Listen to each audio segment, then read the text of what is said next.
Good morning, everyone, or good afternoon, wherever you may be. My name is Leila Lawless, and I am a director in Eide Bailly's Phoenix office. I have worked in the damages and litigation arena for probably over 25 years. I have worked on hundreds of cases. I'm a CPA, I'm an ABV, I'm a CFF, and I'm also a CVA.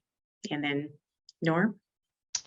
Yeah, thank you. I too am a director in Eide Bailly's, essentially our forensic services group. The lion's share of my practice includes economic damages work, but there's also some fraud and forensic work, and I have a background a little bit different from Leila's. My 19 plus years of work in forensic accounting is supplemented by a number of years, 5 or 6 in industry. And my educational background is more in economics of all things. I have a master's degree in economics, and I'm also a certified fraud examiner, certified management accountant. And with that, thank you all for attending. It's a pleasure to have you here. So these are a few of the things that we're going to talk about today. We've just had our introduction. We're going to give you some background on economic damages by talking about definitions and case types. That should be plural.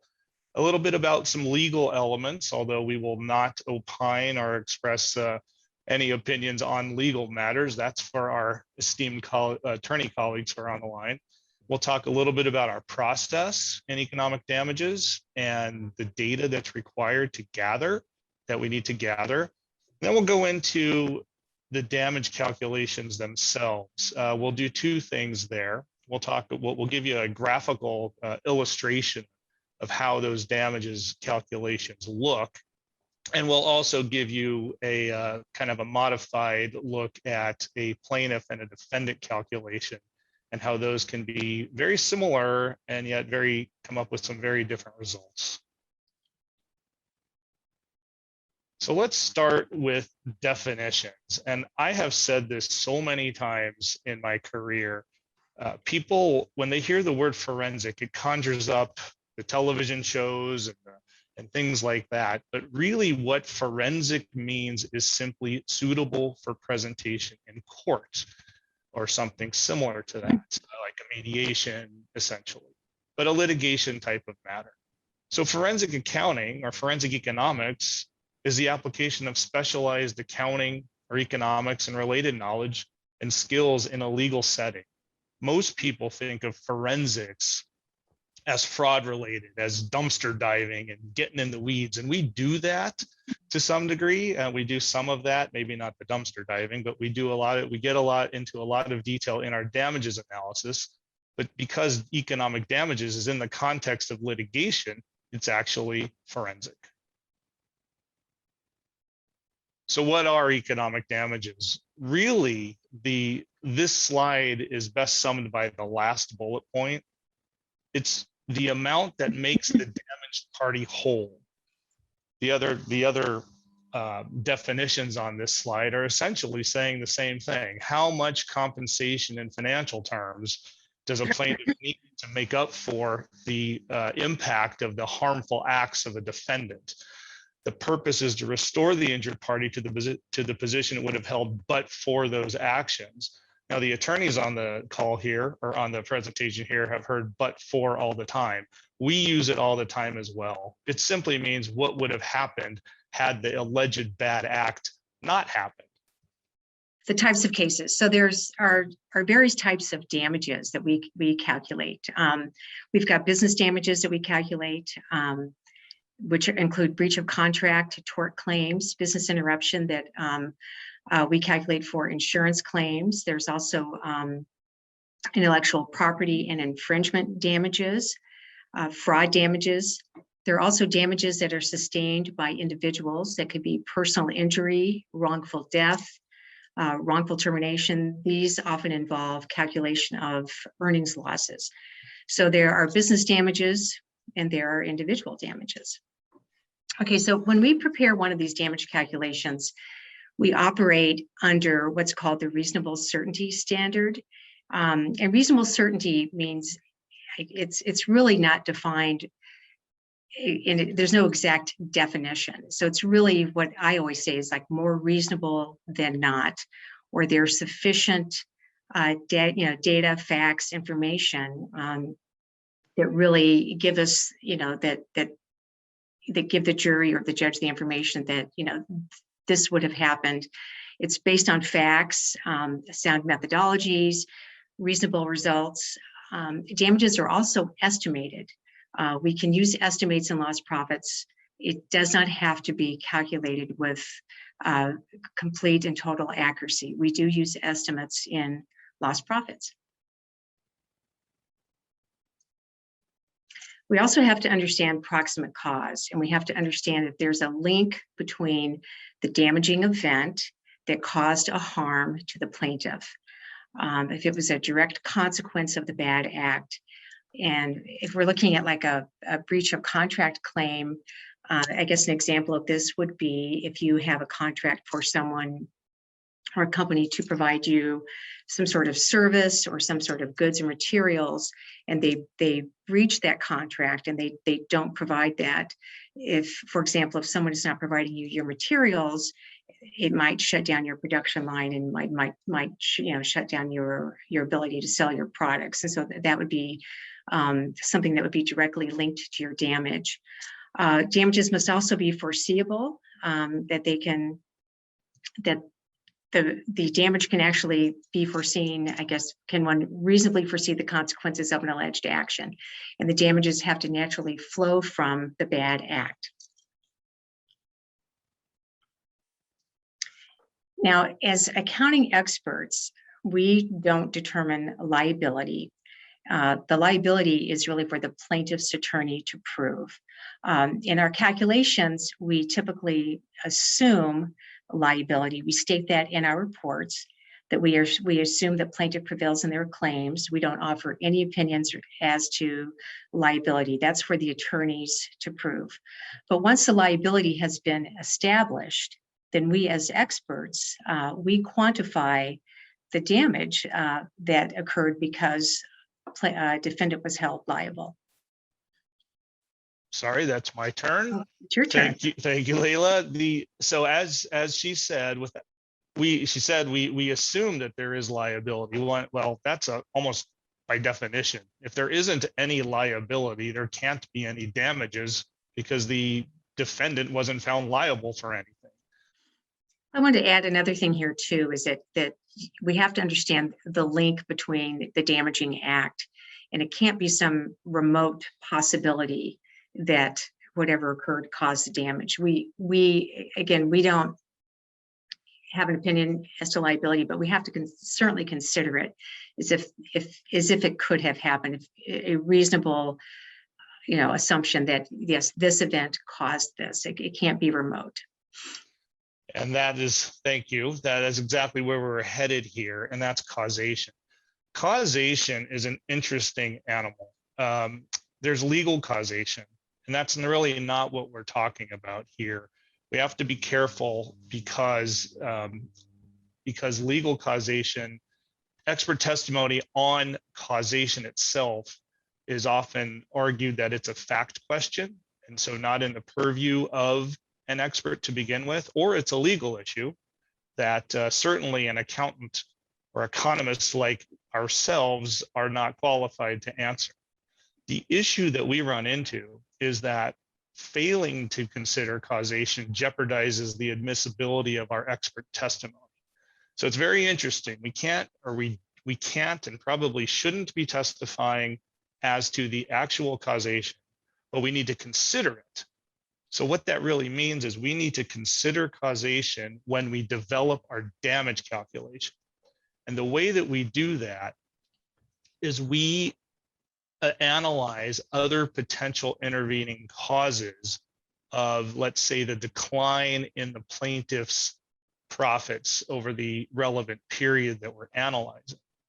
So without the causal link, the analysis might be deemed speculative. And speculative is like the S word for us damages experts, because if we're tossed out or unqualified, our opinion isn't supported, it's really not only is it bad for our career, more importantly for you, or more importantly for the client, it's really detrimental to their case. So what we do as damages experts, we must consider all of the material factors that could have affected the plaintiff's financial results. We say material, that's not a hard and fast definition, some AICPA definition.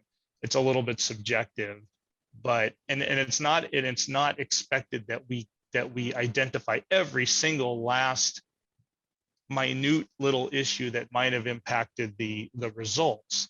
But if we don't consider the major ones, our expert testimony, our calculation of damages would be could be very much speculative and very much inaccurate. So by way of an example or some examples, I think the easiest one to understand in this context is like an economic or industry slowdown. So we'll often see, oh no, you know, the plaintiff, there's a breach of contract case to go off of what Leila had spoken about before. And the plaintiff is alleging that the entirety of the decline after the timing of the breach was due to the breach. Well, that may be true, but it may not be true. If the industry in which the competitor, in which the plaintiff were operating experienced a big slowdown, or even the macro level slowdown, it's hard to look the court in the eye and say, and justify that every single cent of this decline was due to the breach of contract. So you have to consider things like that. There could be changes in the landscape, the competitive landscape. New competitors might have entered the market. Pricing may have changed because of that, because of the entry of new competitors, or for any other number of reasons. What if you lost key personnel at that time? But your best salespeople left, right? Right at that time. Now, maybe in a breach of contract case that wouldn't affect the contract, but in other cases, or wouldn't affect the damages, but in other cases it might. There could be other unrelated issues. There could be capital constraints or just mere financial ability to reach the level of profitability that they otherwise, or that the damage calculation is suggesting. These are just, there's no full-on list of these, but it's just something that has to be considered, because without doing so, we would be at risk of having our testimony either thrown out or not even heard at all.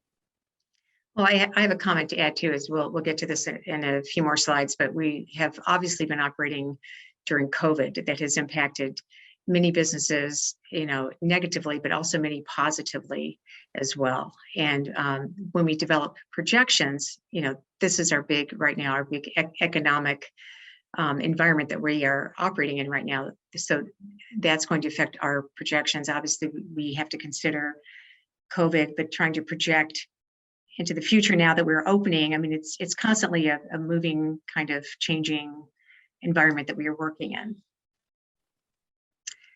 Okay, when we put one of these cases together, when we have been retained, well, I guess I should kind of back up a little bit. We have the pre-engagement and the planning. So typically an attorney will call us, they will, you know, give us some background information. And as experts, when we take on one of these cases, we typically will do a conflict check, make sure that we don't have a conflict, we haven't worked for any of the parties involved, or our firm has not been involved with any of these parties.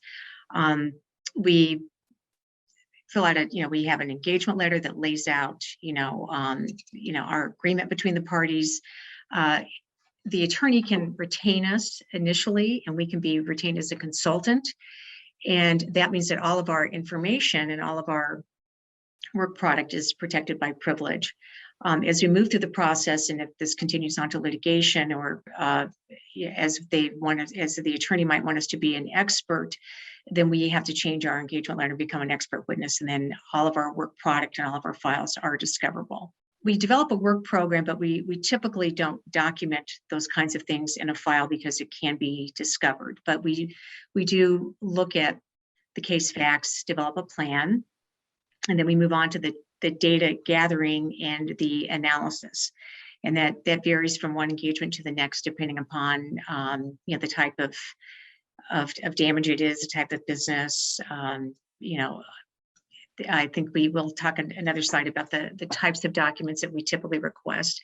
And then we go on to the report and the wrap up.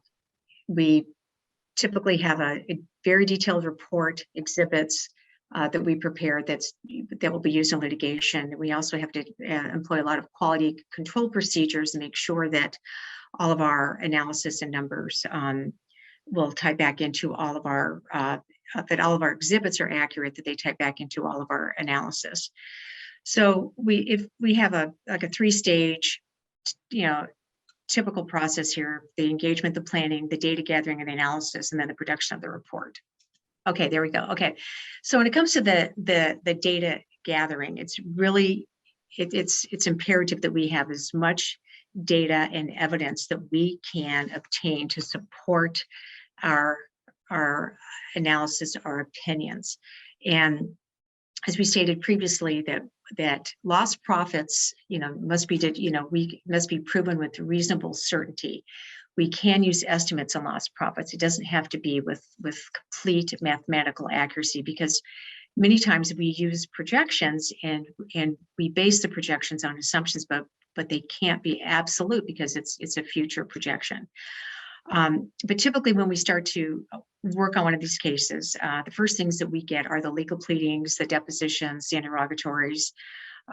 We understand the facts of this case. We understand the background of this case. Then we request documents, and the financial statements that we request typically, and I have these kind of listed like in a hierarchy here, like in audited financial statements. We love to have audited financial statements because they have been prepared by a third party that has, attested that those statements are free of material errors. And so we know that those statements are accurate representations. Reviewed financial statements are also, we love to have those as well. Compiled financial statements also have involvement by the CPA that's compiling those. Tax returns, we use those often as well. Again, we have typically an outside CPA that has looked at that information as well. Internal financial statements, less reliable because they have not been audited. So we like to, if we can, have the audited financial statements, and then again, that goes to the sort of like a level of reliability, the internal financial statements being the least reliable. But we use all of this documentation in our calculations, and we might go back, let's say for an internal financial statements, we might do some testing there just to make sure that those, just some testing to make sure that those statements have been prepared appropriately. We also request a number of other documents, typically budgets and forecasts that have been prepared before the damage occurred. Those are important for us to understand how management thinks that the company would have performed. We get contracts, agreements, we get a lot of email correspondence. Again, we look at the economic environment, we look at the industry, we obtain all this information. We look at also the reports of the other experts, depending on whether we are a plaintiff's expert or defendant's damage expert. We will often be asked to rebut the other expert report as well. And I like to add that sometimes our biggest challenge, or one of our biggest challenges, is the quality of the documentation and the reconciliation of the documentation with better documentation. What I mean by that is, even with audited financial statements, the issue may concern a division or a product or something like, much smaller scale than the whole company. And so I've been in cases where the roll-ups, for lack of a better word, of the detail doesn't tie to their own audited financials, and it's just very complicated. And an opposing expert or opposing counsel is going to pick on everything they can find. So it just is very important that the documentation be vetted and be good. And we have to recognize that just about in every case there's some kind of hole that we have to deal with. So, well, I think that's right, because a lot of times, we might have an audited financial statement. We need greater detail. And so we may go back and get more detailed records, but we have to make sure that those then tie back into the audited financial statements, that any adjustments have been reflected. We're constantly ticking and tying between the two to make sure that you know that the documents that we use, you know, fairly represent the financial condition of the company. So moving on a little bit back to damages specifically, you've heard me say economic damages earlier. You've heard Leila say lost profits damages. Let's talk a little bit about lost profits. Economic damages could include lost wages, like in a personal injury matter. But let's talk about lost profits damages as if we're in a context of commercial litigation. So, okay, that sounds pretty easy. Just the lost profits. Well, what are they? Are we talking gross profits? Are we talking net profits? More of a contribution margin, which is revenue less variable costs. It's really closer to an incremental profit number, which is revenue less all operating and capital expenditures required to produce incremental revenues. And the reason why I make that distinction, or we make that distinction, is something like this. If the expert in his or her damage calculation is projecting sales that are going to grow at some significant rate, but they don't even have the capacity to generate those sales, it's really not just variable costs that are of interest. It's those additional incremental step function kinds of costs that need to be evaluated. In order for this damage calculation to make sense, we have to include costs, all the costs that were going to create those but-for revenues. There's tax issues as well. That basically stems from the fact that, generally speaking, I can't speak to every state's rules, but commercial damages are essentially taxable to the recipient, whereas personal injury damages are not. So at least at the federal level, in my most recent understanding of the tax code. So we have to kind of evaluate how we're going to approach that. And then in the end, there's typically some distinction or some question when I've given this presentation before is, are we really talking about profits or are we really talking about cash flow? I really say, even though we talk in the jargon of lost profits, this incremental profits is kind of more like a cash flow number. It's not a perfect definition there, but we do consider cash flow and not just accounting profits. So the question is, what are the steps in calculating lost profits? Well, they're really quite general if you think about it. We need to build a foundation. We need to kind of tell the story of what happened. And we do so, we start with, what is the damage period? Sometimes it's fairly straightforward. We have a breach of contract, and that contract had 5 more years left on it, and maybe that's where the termination of the damage period is. Other times, it might not be so clear. What was the impact of any number of things, and how long does that last? Theoretically, as we'll see later, it's really when the plaintiff's profits are back to where they would have been anyway. That's the textbook definition. And you'll see later where the curves converge is what I'm talking about. Assumptions are critical. Growth rate, cost percentages, any number of things, discount rates, those are very critical. They have to be supported. They have to have some basis in fact, theory as well, perhaps, because that's where a lion's share or a lot of the challenges will be. We won't get challenged too much on our approach if we use one that's commonly used, but someone might say, there's no way, how could you support a 6% growth rate? And we have to be ready for that calculation or that response. And we're essentially analyzing and projecting revenues, we're analyzing and projecting expenses, and we're taking the difference. So the difference between the actual results and the future actual results and the but-for results are the undiscounted lost profits. I say that because our calculation in the end needs to adjust for the time value of money. We're essentially calculating a present value. And so that's part of our analysis as well. And as I mentioned before, we do depending on the matter, have to kind of figure out how taxes play into this. This slide's a little bit of a restatement and a restatement in a different way. I won't read all of that.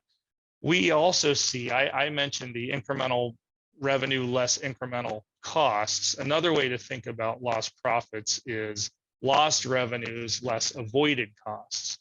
So the thought process here is that if you didn't get those revenues, you also avoided the costs to produce those revenues. Often variable costs, but in some cases, like I said before, incremental capital expenditures or some fixed costs might, or I should say non-variable costs might find their way into the calculation. We often see this kind of language, I think, Leila, when we're doing something else.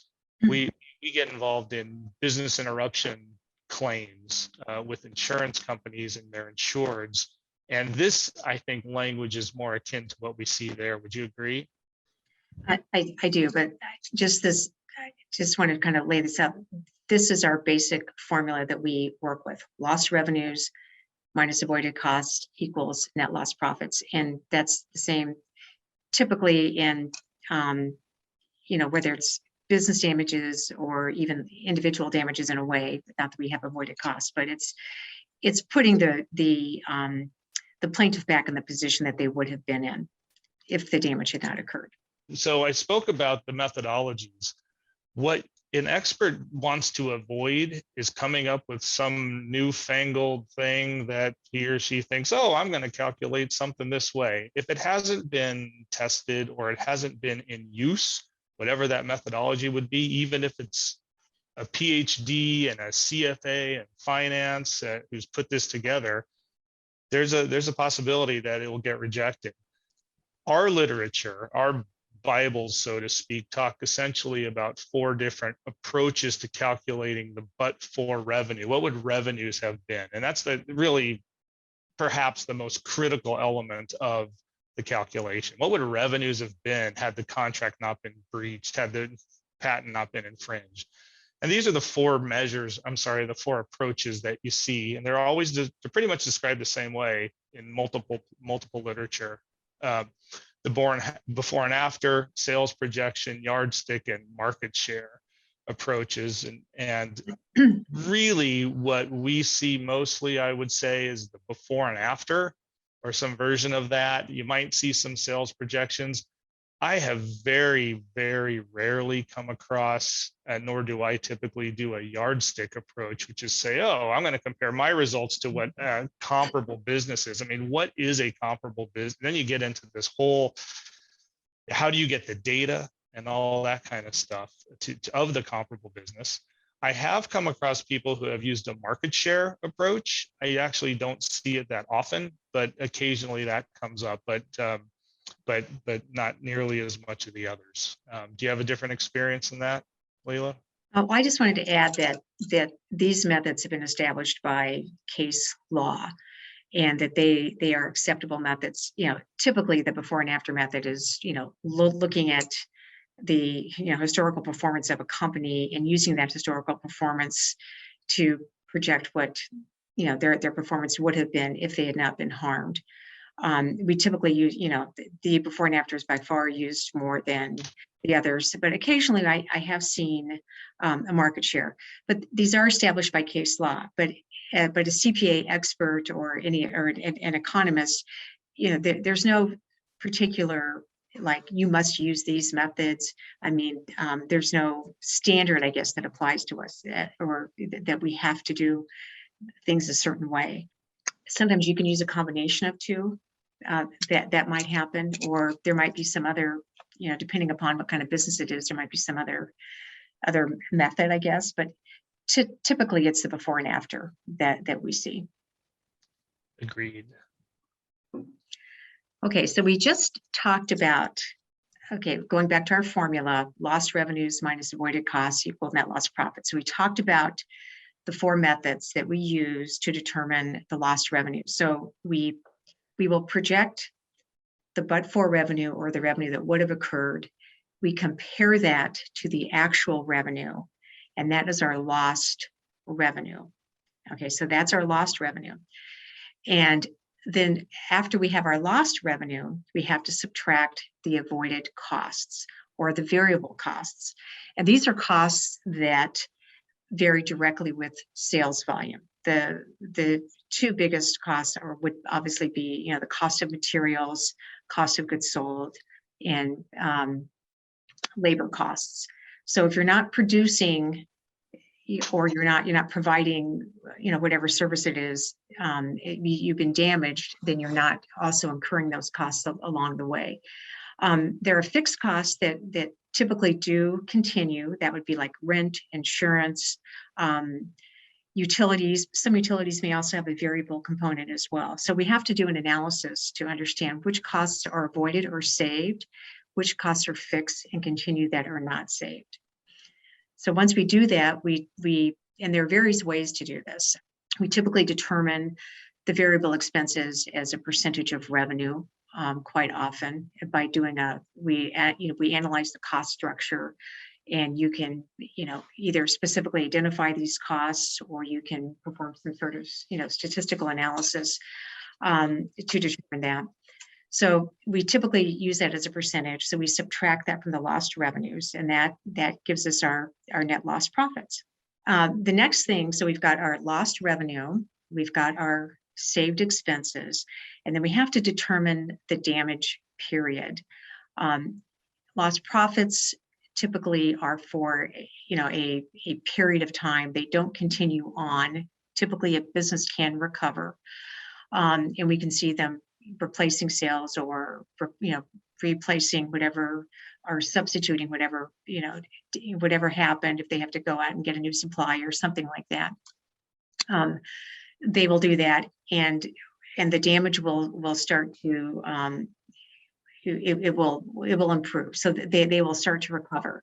So we can only calculate damages over the damage period, and typically it's when the business does recover from the damage. That's the end of the damage period. A lot of times we are in the midst of the damage when we are in litigation, and we have to project when the damage period will end. That's the anticipatory damages. The plaintiff is not fully recovered yet. We also have to consider mitigation. So a plaintiff, has a duty to mitigate damages. As I said, you have a duty. You can't just sit back and claim lost profits damages. If an event has occurred, you have to take steps to overcome that loss by substituting or replacing the sales with alternatives. And we, as experts, we have to understand and ask your clients, so what have you done here to try to recover, to try to replace your sales? What have you done to try to overcome this event? And we have to document that typically in our report. Sometimes a business just can't recover, and we'll get to that a little bit later. Then we have a complete loss of business value.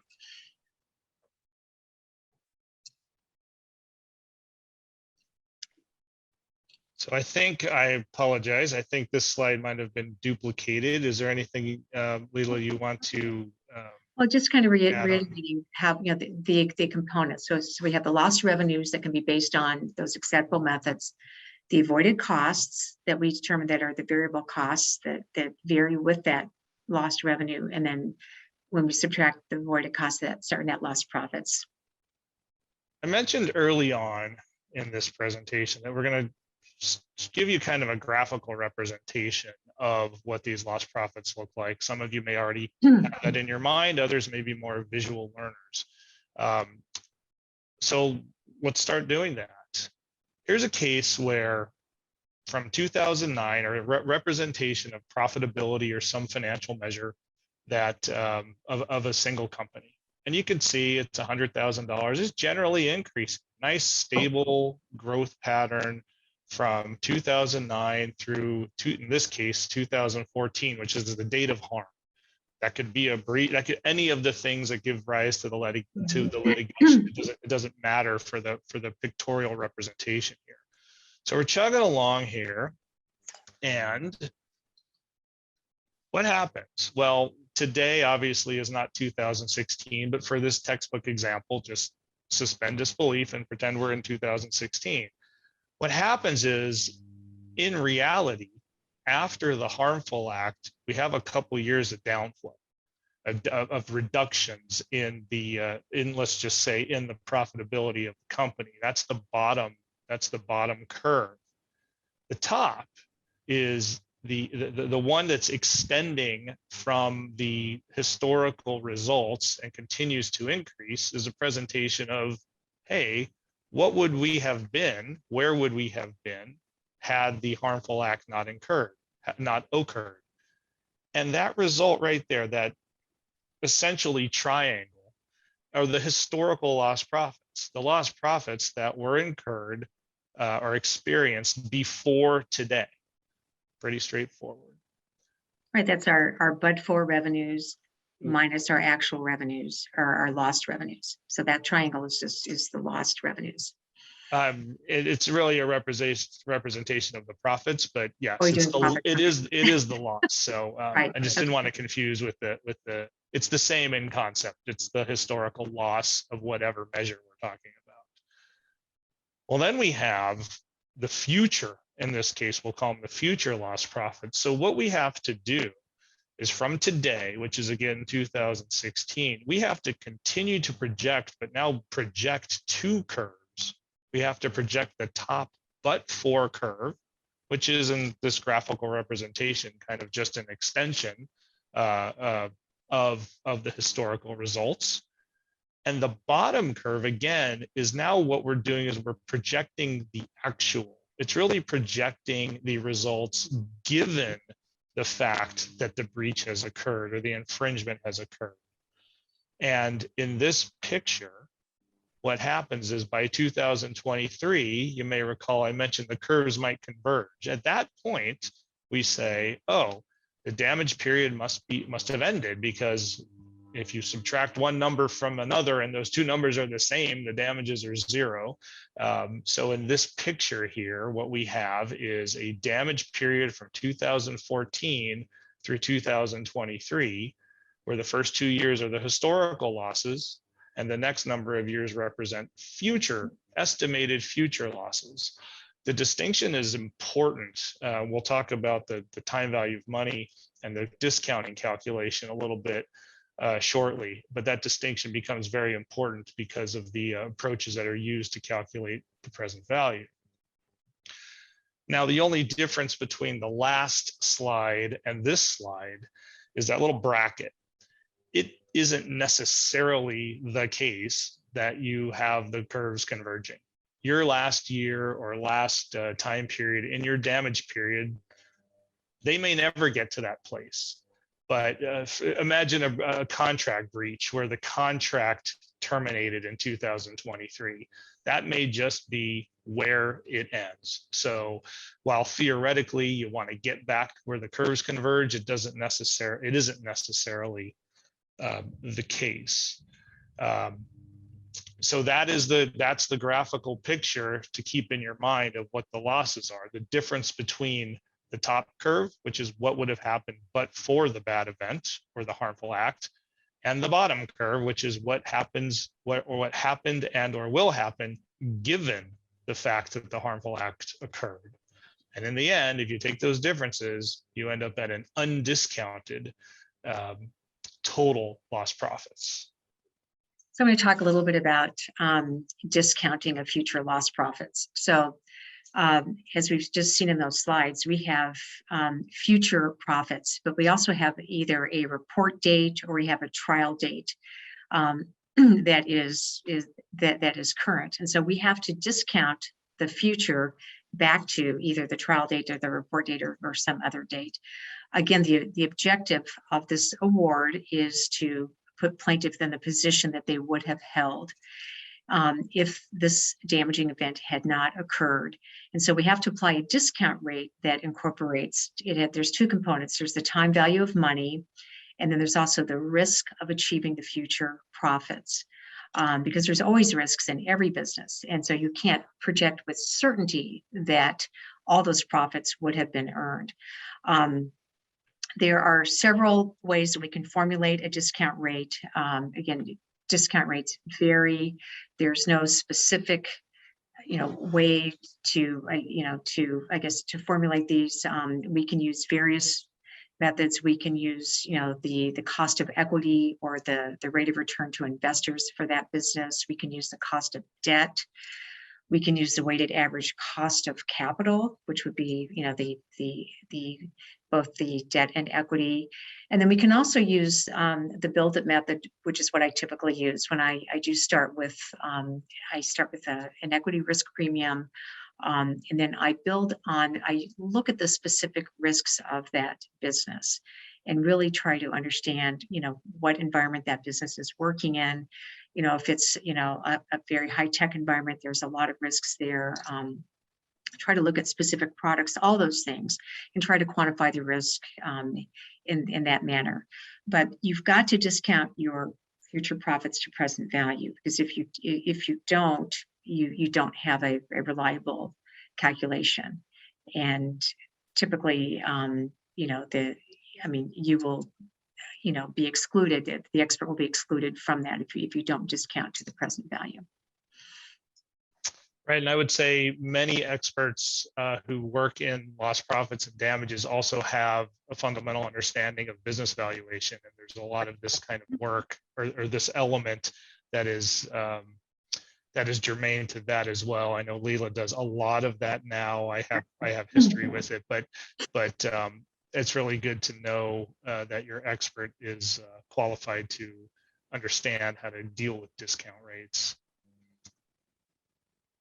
So interestingly, there are two approaches. Well, actually, there's three, because one is a hybrid of these two, to discounting that have been accepted. Both have been accepted. Both have been accepted by various courts and various jurisdictions. You can't say one is better than the other. You can't say one is accepted more than the other. It's up to the expert to determine.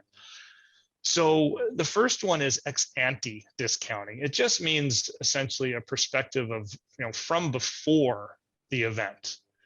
In this case, you use information that's known or knowable as of the date of the act. It's a little bit hard to do if you think about it, just to disregard everything that happened subsequently. It's kind of the same in concept as what we need to do when we value businesses as of a certain date, as of a business valuation date. Mechanically, what we're doing is we discount all the lost profits, even the historical ones, back to the date of the act. We end up calculating a lump sum that's the present value of those profits as of that date, and we can apply an interest factor, a prejudgment interest, or just a generally thinking about the time value of money factor from that point up through the date of the analysis or the anticipated date of the judgment, etc. It looks kind of like this, to use the same format that we showed before. The first step is we take all of those losses, all those differences between those curves, and we reduce those back to, in this case, to 2014, and we get a single present value number to which we apply an interest factor that brings us forward to, again, that says 2016, but essentially to today, or the date of judgment, whatever the date is that we're talking about here. That's ex ante, which is interesting. In my experience, I see this more in commercial litigation, and I've seen more ex post in personal injury and that kind of work. Again, that's just my experience. It doesn't mean it's anybody else's. With ex post discounting, ex post from after, meaning, well, I can look back from where we are now, so I can use all the information. I don't have to disregard things that happened since the date of the harm. And there's a lot of appeal to that in my mind, and I think in most practitioners' minds. Right. The discounting is a little different. In this case, you discount only the future lost profits back to the date of, say, settlement, or not settlement, the date of the judgment or the date of the trial, some analysis date, and you bring forward the historical lost profits. You don't do the discounting all the way back to the date of harm. This picture represents that, and the 1 and the 2 aren't necessarily in sequence because it doesn't matter, but The way I described it was number 2 first. You take the future lost profits back to today, or the date of the judgment, or the date of the trial, and you bring the historical ones forward. So you're ending up with a present value at the same date. I'm going to just go back here. So we're going in again to 2016. If you just look at the arrows, and here we're also going to 2016. If you look at the arrows, what is interesting here is that depending on the magnitude or the difference between the discount rate and the interest rate, and depending on how much time, how many years of future lost profits versus historical lost profits, you can get dramatically different answers depending on which one you use. I mentioned that there was a third. That's really the hybrid, which is what I see frequently, which is use all the information, but calculate it under the ex ante. So you can do it that way too. I guess now we're going to move on to common errors that we see.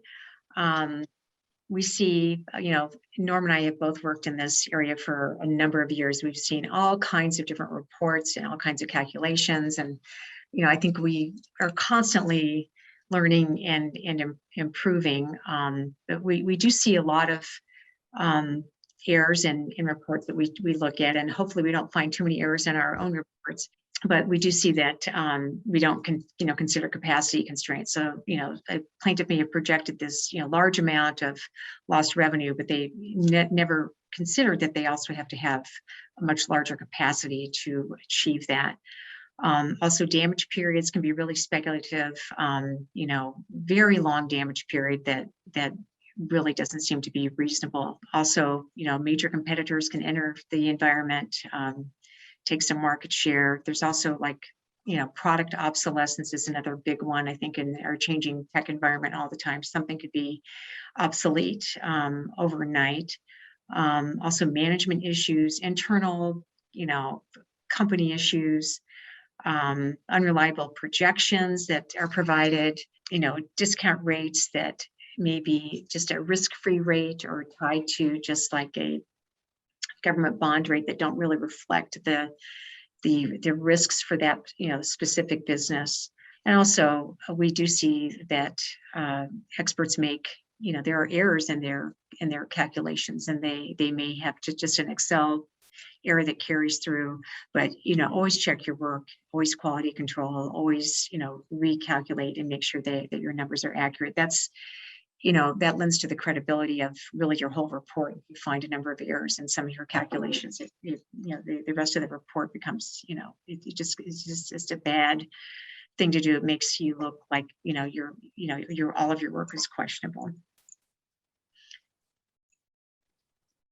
So we have, go ahead. I was going to say another big issue. So when we're gathering the documents and we know that we have a damage date and we know that an event has occurred, we like to have management projections that were, prepared in the normal course of business before the damage event occurred. If suddenly management is going back and then they're providing you some, forecast or projection, after the damage, and they're projecting, this large growth and all these things that would have happened, after the damage occurred, that again is questionable.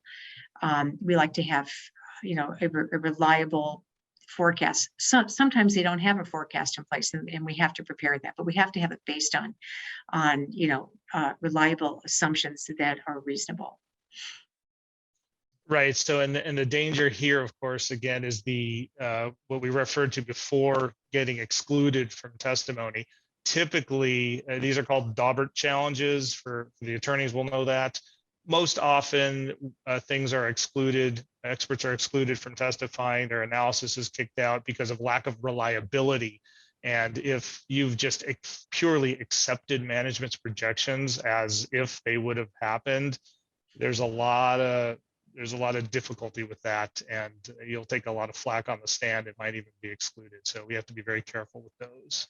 Right. And I mean, all of your assumptions and all of your inputs into your model have to be reasonable. You can't have, really high growth rates.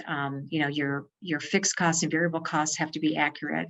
I mean, if you just, say that something that's variable and then, becomes a fixed cost, that can be a big swing in your lost profits. Again, it's got to be relevant and reliable. It has to be something that the trier of fact, and that's like the judge or the jury or the arbitrator, will find useful and reliable. It can't be based on, a lot of speculative assumptions.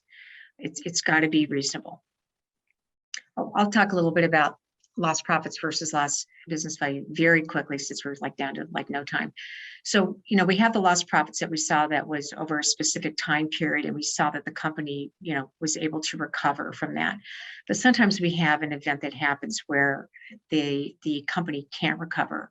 And so it's a complete loss of business value. And in that case, we will do a business evaluation on the date of the damaging event. Typically, we will do that. You can't really have both. You can't have loss of business value and lost profits. I mean, sometimes you might be able to calculate lost profits for a certain period of time and then do a business valuation. But typically, I like to go back to the damaging event and calculate the value of that business when that happened. And that means it's a complete shutdown and there's no ability to recover. And to Leila's point, there is a difference, and you can have both. You just clearly should not double count them. Cannot double count, right? The picture that she's describing is more like this, where you've got a slow or a quick decline in your business, and then it is destroyed completely, and you never recover. So in this case, you could have an economic damage calculation in the form of lost business value, which theoretically is into perpetuity. So that's a tough sell in a damages environment, because you are saying that forever the damages exist. But it may be the case in a business destruction matter. Right. So we wanted to give you a damage calculation example. And the purpose of this, if you'll allow me just 60 seconds, and I'll try to sum up, is you could have two experts, a plaintiff expert, a defense expert, who have exactly the same information and come up with dramatically different results. And what we've done here, that we don't have time to walk through, is show that assuming two experts have the same amount of historical information and do the same calculations, but incorporate slightly different information or assumptions that might both be reasonable on revenue growth, costing information, and still keeping the same and assuming the same methodology, the same ex-ante discounting. We've put together some slides with some information that they're really both kind of credible in their assumptions. And in the end of the day, the plaintiff calculates $1 million and the defendant calculates half of that. So the question is, was one overstated by 113%, or is another one understated by 53%? The answer is really, you don't know. I would say if these were the numbers, these are, even though the percentages are high, that's not so unheard of to see 600,000 versus 1.2.